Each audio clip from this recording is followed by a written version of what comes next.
You know, often when you think about going green, you're thinking about ways that you can build environmentally friendly in the construction industry. But actually, there is another side of that green building coin. It's called green deconstruction. Deconstruction means that a home which otherwise would simply be demolished is disassembled piece by piece so that the components can be reused elsewhere. Ted Reif of the Reuse People of America explains the process. Of course, the process obviously has to start with, the person wanting to do it.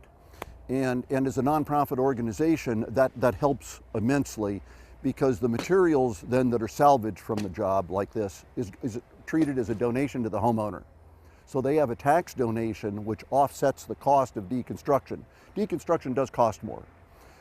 So the tax donation in our nonprofit status takes that whole item away from the argument. On a normal house, we can save upwards of 65 at the low end to 80% of the total weight of the house. And then a lot of, beyond that then, and that's for reuse, then a lot of the rest can get recycled. So that the balance now of what we're throwing away is minuscule. We're talking about 5, 10, 15, 20% at most.